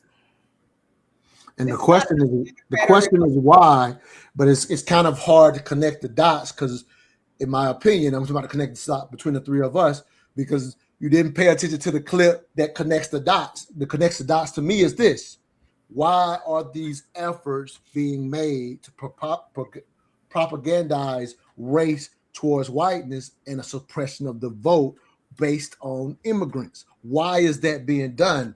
But I get that if you didn't pay attention to the previous cut, this doesn't connect now for you, Chief X, because you're missing the point of that video. Is these things are being done, and for somebody who says, hey, these things are not a problem now, then why is there an effort to maintain you already being overrepresented in all of these positions? You're overrepresented. Why is there such a fight if everything's based on merit? That doesn't make sense. And so, but that goes to my opening question. The question is whether race still predicts outcomes. And if it does, that's a signal that racism still exists. If they're going directly to the race narrative, that means that they're in a sense they're saying the part that they want to keep quiet. If one's race is still, if the outcome is still predicated by one's race, then race is still an issue. Racism is still alive and present. Like Abby said, this is not about voting. This is about proving your proof of citizenship, which we know what that's related to now. Here's one last cut, and then I'm going to share something from my book and get y'all out of here. And so this cut is something in reference to an actual result over the last few years based on current policies. Because here's something that I talked about, LaTrice. I don't know if you saw the last Politically Conscious show, but I am real adamant, for example, about I no longer, and I hate that we waste time trying to say President Trump is racist or Joe Biden is racist. I hate the conversations about how racist someone is. I'm more concerned about the actual policies, and I would love to see us as a constituent, us as voters, to be concerned about policies over how racist someone is. And so we've had this policy that everybody knows about. I wanted to share this as some results of what happens when you're not considerate of policy, but you get caught up in arguing over narratives, for example, about DEI. I've watched our community argue over the political narratives and miss what actually happens legally. If you know what happens legally, you won't get caught up in arguing over the political narratives that both sides push, how they push the racial part, and what about the actual law and what DEI can and cannot do legally. So here's a clip that speaks to what has happened now that DEI has been removed. And a lot of people were okay with it because they didn't know what was going to happen. You got to pay attention to know what's going to happen. So here's an example. I want to get both your thoughts, and then I'll read a piece of my book and get you guys out of here. As MIT's incoming first-year class began orientation this week in Cambridge, Massachusetts, the elite university's president speaking out about the makeup of the class of 2028. What it does not bring as a consequence of last year's Supreme Court decision is the same degree of broad racial and ethnic diversity. The roughly 1,100 members of the class, the first shaped in part by the Supreme Court's decision striking down affirmative action in school admissions. I'm very surprised and I'm honestly shocked that it would have dropped so much. Black and African Americans making up just 5% of students compared to 13% in the previous 4 years. Hispanic students, 11%, down from 15%. But Asian American students up 47% from 41%. And white students holding steady at 37% from 38% previously. Students we spoke to here concerned. I do think, like, when I look out at my class, you see a lot of people who look like me and much fewer people who look different from me. Diversity is actually one of the biggest reasons that I came to MIT. I definitely think it's a sending shift. MIT professor Danielle Wood believes cutting race from the equation was a mistake. What do you think that does to the campus at large? I think it harms the campus. There is a lot of research that shows that it's important for students of all backgrounds to feel both welcomed and as though they belong. Plus, more diverse environments produce more innovation. Wood is both the chair of the African American Studies program at MIT and a former student. I really would say that I'm in mourning, in part because I know there's people like me who might have had a chance to study at MIT and they won't have that opportunity. At least 3 other schools releasing their data showing dips in Black enrollment ranging from small to 8%. How do we get the desired result of diversity without compromising merit? Deborah Alexander's son, Augie, is starting the college application process. She says she values diversity, but that the playing field needs to be leveled well before college. Admission to college should be based on, again, that best fit. And the best fit for an academic setting should be the academic merit of the child. Here at MIT, the university is vowing to find ways to increase diversity without violating the Supreme Court ruling. That means increasing outreach to minority communities and promoting its financial aid programs. 9 states had previously banned affirmative action at its public universities. Most saw a drop in minority students immediately after. Are you hopeful for the future? I have to stay hopeful because that's what keeps us focused on being creative and innovating. A long road ahead in the quest for diversity on campus. Rahima Ellis, NBC News, Cambridge, Massachusetts. Thanks for watching. Stay updated about breaking news. So this is an area that I'm very near and dear to, having worked in college admissions myself. And again, watch the political narratives bastardize what actually happens. And so the word that everybody loved to throw around in the political narrative was merit-based. And it was basically bamboozled to the public on how actually selection and how it happens. And legally, due to certain court cases, specifically in the 70s and to the 80s, there was a history where, for example, quotas got put in place and eventually they were shot down. At that point, legally, it was impossible to enter someone that was unqualified into a workplace or a college place. But again, I'll speak specifically to college because that's something that I work specifically in. And so basically what has happened every time that, like, for example, I studied California when they first put Prop 209. They were one of the first ones to do it. Texas graduate schools followed next. Then Michigan followed next. I didn't keep up when the other 6 did it or whatever. But I studied the 3 that specifically did it first years ago. And so basically, the reality is this. So when you get caught up in the political narrative, you actually think people are getting in that are less qualified. You think Black people are getting in that are less qualified. The realities of having done admissions for a highly selective school, the reality is, I'll just give you some basic numbers to keep it easy here. But if a school is going to take 1,000 freshmen or 2,000 freshmen, the large schools take way more. But for a small school like ours, it's going to take a little over 1,000 or whatever. You're going to have 30,000 applications. You're going to, about 5,000 of them are going to qualify.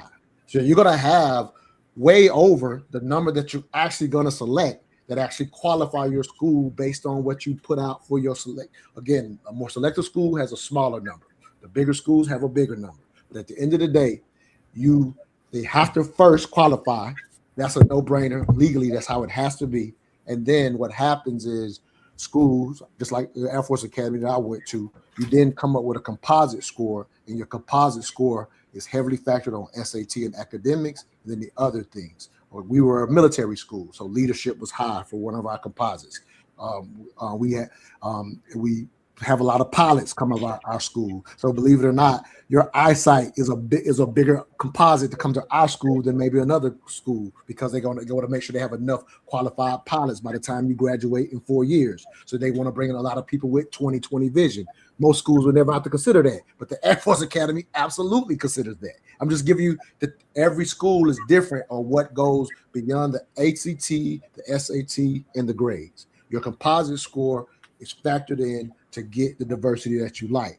With diversity in place, I work specifically in the minority enrollment office. That's funded because diversity is in place. Because what requires, if we're going to have a diverse population, you know what I have to do? I have to put money in funding to produce and promote and advocate. And I literally traveled to schools that had never heard of my school. The funding was there because we still have to get enough qualified people to apply so that the academy could have a diverse freshman class. So the money goes towards promotion and getting it out and funding advertising to people who I barely knew anything about the Air Force Academy. My uncle was a liaison officer. It's the only reason I ever heard of it. But I actually recruited in the South and spent a full year letting people know that still hadn't even heard of it. And that only because it's funded. But now, with the policies we have now, that stuff will not be funded. So the exposure becomes the issue. Qualification is never the issue, and that's been the case legally since '88. I agree. This topic is near and dear to my heart too because of my profession. And I think what so many people miss while with that affirmative action decision, they did nothing to address legacy admissions, which is a major hindrance to increasing diversity. Because legacy, who's been there before, that has a lot to do with our past. Additionally, we don't think about, let's take it to the workplace, which is my area of specialty. We talk about merit there a lot. The last 3, maybe 4 companies that I worked for that had internship programs, most of those internship programs were filled with the executives' children. And I stated the data, there's not a lot of Black folks in leadership. So who do you think those internship programs were filled with? Those interns got experience that allowed them to then enter into a role based on merit. But at the very beginning of their career, because of their proximity to power, i.e. their parents, they jump to the head of the line. That's a problem when we talk about. And here's the thing that I want to clarify. It's not that those students won't stop jumping to the head of the line, but what happens is when you have legal guidelines in the place of your workplace, you actually have to say, make room for very qualified women, very qualified Black people. Like, you have to do diverse, because what happens is these companies don't want to lose their money they get from government contract. Companies scale when they do business with the government. If you're a private company that's not going to do government contracting, this shit don't even apply to you. Like, let's just make sure we're being real clear here. But for all the companies that we know are huge and got large employees, they just want to make sure they keep their government contract. So while they're still going to put their kid to the front of the line, they also have to make sure that it's diverse, because the government contract at the federal level requires it. The federal level requires it. So then there is no guardrail for even successful, qualified Black people to fill those space, because nobody's going to look at them right now. That's the reality under the current situation. Chief X, and if those companies don't contract with the government, then there are no guardrails in place. Yeah, absolutely. I said that. I mean, I want to make that clear. Yeah, if you're a private company and don't do government contracting, and I actually understand that. I respect that, because it's usually a smaller business. So I understand it. It doesn't make it right, because if we're talking merit, your child didn't necessarily meet that requirement. But if the CEO of, say, a company says, "I want my son to be in the internship program," and he's a C student, who's gonna tell the CEO no? You don't have to, and that's never going to happen in a private company, no matter what. I get that. But go ahead. But what I'm saying is, when we have the conversation around merit, those folks got jump to the head of the line, and so once they jump to the head of the line through that internship program, they got that experience. So now we want to talk about merit, getting there because you earned it. You understand what I'm saying? Yeah, I understand what you're saying. But I don't even like going to the CEO kid. I want to say this, and then let Chief X jump in this, and we'll get out of here. But I don't even like jump to the CEO kid, because I'm talking about, obviously we're talking about the workplace. But when I go back to college admissions, so what happens is, without the effort to promote or go find diverse students, what happens is, as a recruiter, my job is for example, when I would go to the South, because I was responsible for the Southern region, I could have easily went to, literally, we line up the schools, we look at what the numbers are, and we look at all this stuff. It's easy for me to go recruit at the schools that already are academically inclined. You still do some of that, but I could be lazy. I'm just talking about just as a recruiter, I could be lazy and just go where people already know about it. I'll get enough students just from there. It won't bring no diversity to the academy, but I could easily just go where the students already are. That's what people miss on what the funding for diversity is on the college level. There is no allowing somebody in that's not merit-based. Chief X, I know we kind of been listening, but I just wanted to throw this out because I know you have been someone who's kind of chastised DEI, but I've always said I feel like people like yourself don't understand legally what it does. The narratives have always been BS. So I was watching the clip by MSNBC just now. I'm sorry, NBC. You know, MSNBC is the liberal news channel. But anyway, I was just joking. It's surprising. I was wondering why they use MIT in the example, that exclusive school. They end up doing. They show about 4 or 5. I mean, I guess Right. It was about 4 or 5. They end up showing. And this DEI and affirmative action has only kind of been recently cut within the last 9 months ago. 3 years. 3 years ago. 3 years ago.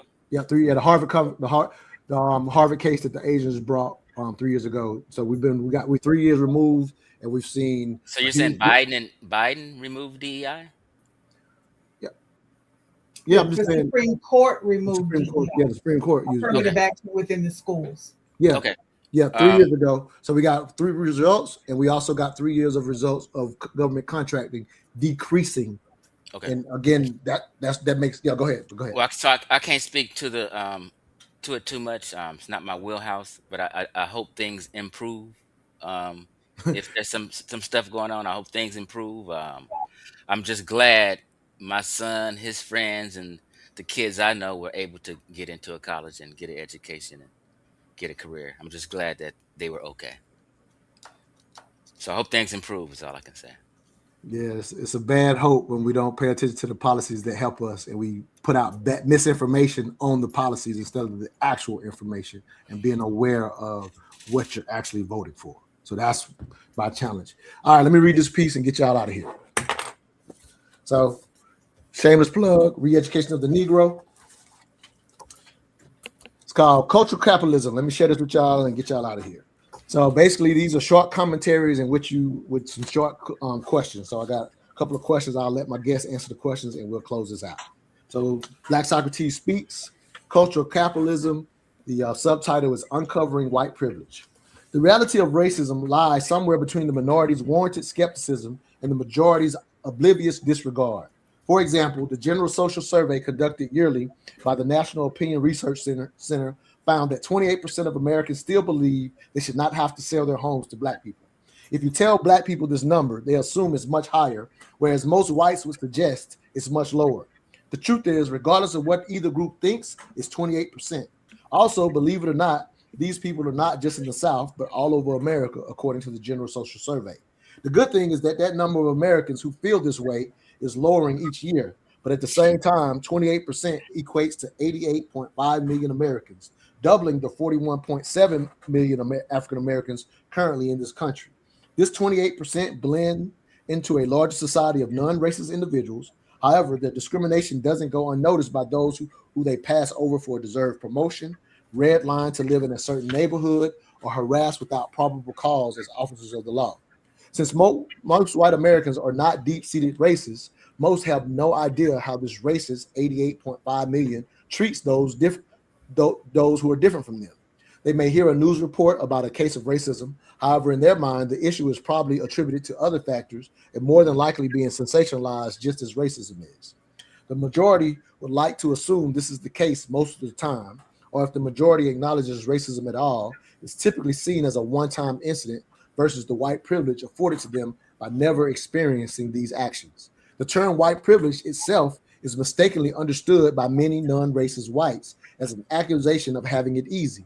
For the record, white privilege is not accusatory at all, nor does it contend anything gained was not earned. Instead, it speaks to the reality that privilege provides as far as access to the American dream, fairness in the justice system, and the assurance that the hard work the majority so often speaks of will be rewarded. For example, a white person in America would never think to change their name while leaving everything else the same on their online resume/application to receive more callbacks and job offers. For most people, 3 out of the last 5 jobs were probably obtained through a mutual relationship. Unfortunately for minorities, reciprocal relationships with the majority are typically limited and therefore access to those same opportunities is also limited. And of course, we cannot forget about the managers and business owners hiding in that 28% that still intentionally deny access to those opportunities. No one is blaming the majority for taking advantage of this implicit advantage. However, it is a privilege nonetheless, and to carry on as if it's non-existent shades the argument of fairness clearly towards the haves. In the meantime, the have-nots steadily work hard and face the same barriers as the majority, plus discrimination that has nothing to do with their work ethic. Just my 3 cents. All I ask is that you think. I have a quick sidebar. Sidebar says, on the action of racism, please do not confuse racism as bigoted Black people who may carry disdain in their heart for white people and commit individual acts against whites due to their bigotry, yet rarely but never consistently in a position of power to act on actual racism in America.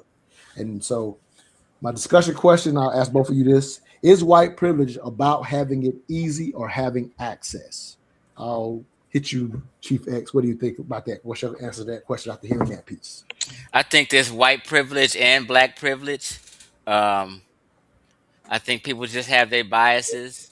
I think I should apologize because I made sure the seller of the home and me as an agent chose these Black folk over anybody else. Hey, we're just not perfect human beings, and we just have biases. But I think there's white and Black privilege. I think there's Black judges and white judges, and I hear your thoughts. You're not answering the question, but I know you talk, but you're not answering the question. I'm glad. I'm glad some family and friends of mine succeeded in face of. Now I hear that. Yeah, you've been making that clear all. You know what I mean? So I'm just saying you're not. Can I move it to LaTrice because you didn't answer the question? You didn't answer the question. What's the direct? I'm moving on because you're not answering the question. What's the direct question? LaTrice, I'll ask you: is white privilege about having it easy or having access? It's about having access. When I actually talk to white people about white privilege, I'll say both. We're not talking to you. You've already not answered. I'm just saying. We've already not answered. So go ahead, LaTrice. Go ahead. When I talk about this, because I realize that words matter and words trigger people, so I don't talk about it in the context of white privilege. What I talk about it, because white privilege is essentially unearned advantage, because so it's not about making it easy. It's about advantage that you didn't earn just by virtue of being born in white skin. But I talk about it in the perspective of unearned disadvantage. And so everybody in the room's like, what's that? What do you mean? Well, I knew when I explained what unearned disadvantage is, then they're like, well, that's not right, because I didn't trigger them with the words that I use. So it's just about finding ways to get them to engage in the conversation without triggering them. But I think I did answer your question, did I? No, you did.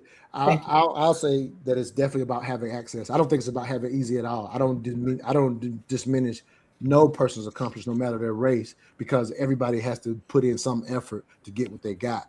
But I think people misnomer white privilege, and that's why they say I worked hard, but nobody's ever saying that you didn't work hard. Like that's always been misunderstood in my opinion. All right, what's the difference between racism and bigotry? I'll start with you, LaTrice, on that one. Racism has to do with power structures. In order to truly be racist, it's about, because I look at the systems and the impact. So it's about who holds the power. Bigotry is that individual dislike or disdain for someone because of certain attributes that they hold. All right, Chief X, you want to take a stab at that? Your thoughts? Yeah, I just let me just be honest. I just Googled the definition of bigotry.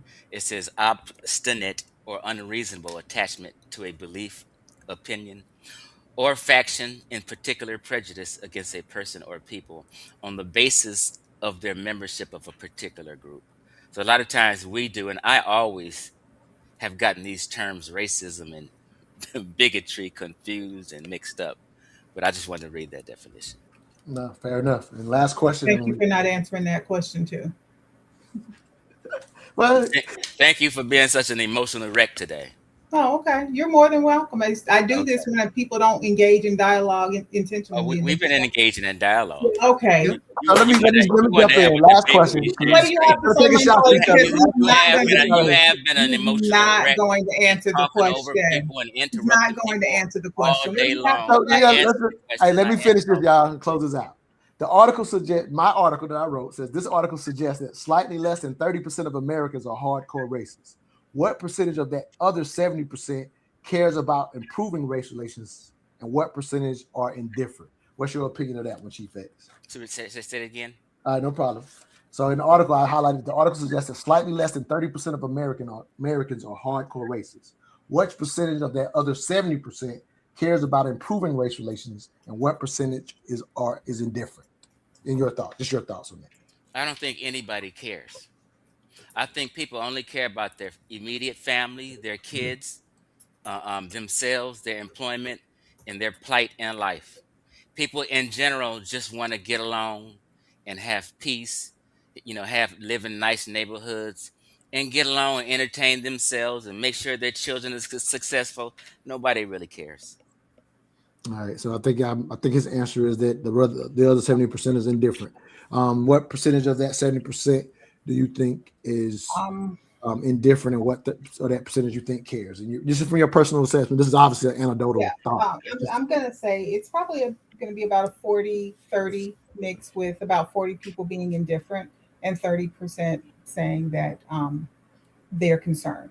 Because the thing is, you just never know. I think those who are concerned, they recognize that there's a time. My child he may be white, but he may marry a black woman and have a black child. And so what type of life would that white person be? And many people just care about what the world looks like and the type of world that we're leaving behind for our children, while others don't. And I want to say this last thing too. In my opinion, white supremacy or some races has no power over my life or my achievements or what I want to do, or my son's life, his achievements and what he want to do. It has no power over him or me. But the systems in power do. Thank you, Montoya. I ask people all the time, they say systematic racism. I ask them what system is racist, and that's not surprising coming from you. The system has no effect over my success in life. If I want to be successful, I gotta make it happen myself. That's just.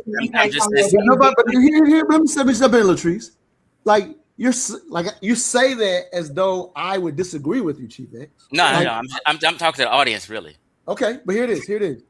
See, what I'm saying is your response is exactly why, to LaTrice's point at the very beginning of the show, why, regardless of take it out of party, right? Take it away from party, but it's the exact reason why African Americans have been successful despite what party they're with. We've had African Americans who are successful because they believe as you believe about individually what can be accomplished. Like that's not what the dialogue about. Like we're not nothing about this dialogue has been what is the individual impact on you or I.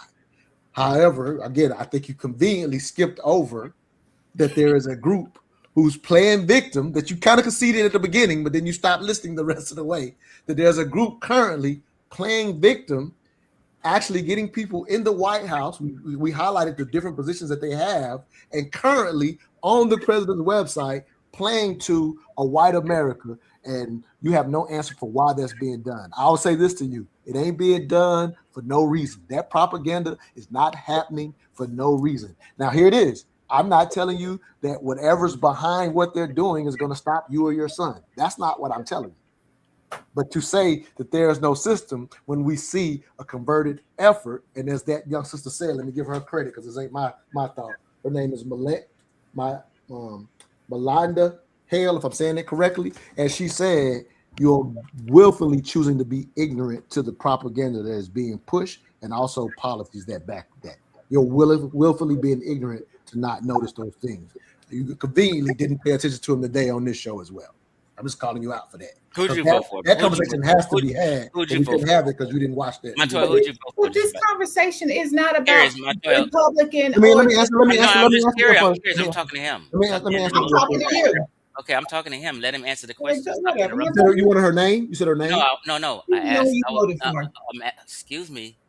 I was just asking who did you I vote don't for? care. I was just curious. You asked me what? What I can't hear. I was curious. Who did you vote for? Did you vote for Biden, Kamala ticket?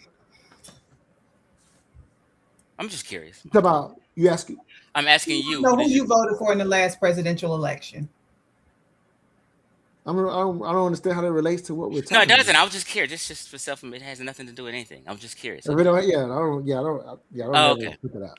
Because racists sit on both sides of the line. We know who LaTrice voted racists sit on both. I'm talking. Yeah, they got to respect racists sit on both sides of the aisle. Absolutely. Racists. It's the that wasn't my point. Nobody cares. I'm talking. Nobody cares about the people. I don't care how many racists dislike me. I don't care how many, to your point, Chief X, I don't care how many racist people try to stop me from achieving my goals. It's not those people that matter. It's the systems that make our path to success much harder. And that's what I fight against. I don't tell my children and grandchildren that they can't succeed. I tell them that they can. And then I go to do the work behind the scenes to make certain that the path is clearer for them than it was for me. Hey, good stuff, man. Great dialogue today. Appreciate y'all for taking this much time to be on with me. Appreciate y'all. So, y'all have anything publicly y'all want to share with the public? Just as I want to make sure. Falling Black in Love Again will be released at the end of July. So, I'll be talking more about my book the closer I get to the release date. All right, super cool. Chief actually sell some products. I think you still sell some. I think publicly. If you don't, if not. Yeah, I do. I still sell Moringa, bodyandherbs.com. And I just want to say, everybody be confident, be proud, don't be a racist, erase the hate, and you can do anything you want to do. Absolutely. I'm going to close it out with anybody in Atlanta. We do have the Mental Dialogue Live experience every third Friday. We're calling this Black Business and Financial Strategy Month. So I'm going to close out with this promo. And we'll see y'all when we pop up again. Also follow us, and it'll say this at the end. Follow us on the YouTube page, youtube.com/mental dialogue. And that's where you'll hear our politically conscious show where we do specifically politics from the left and the right. All right, y'all. Thank y'all for tuning in, and share this show with anybody that you think can benefit from it. We're going beyond Black History Month and getting to the money at the Mental Dialogue Live experience, as we've dubbed February as Black Business and Financial Strategy Month. Legacy isn't luck, it's strategy, and business grows through connection. Learn wealth strategies from financial coach Ashonda Davis and wealth educator Denise Muldrew. Business owners come out and learn how to get connected and more exposure with insight from Melvin Coleman, president of the Atlanta Black Chamber, and finally discover why every family with young children should have Monopoly game nights. Friday, February the 20th, 7 p.m. at Urban Grind. Get all details at mentaldialogue.com. If we bring smart and good people together, smart and good things happen. An estate plan would include a will, a financial power of attorney, a healthcare directive, and also a HIPAA authorization. Everything I had, I'm not going to have enough, so I was hoarding a lot of things, and I was trying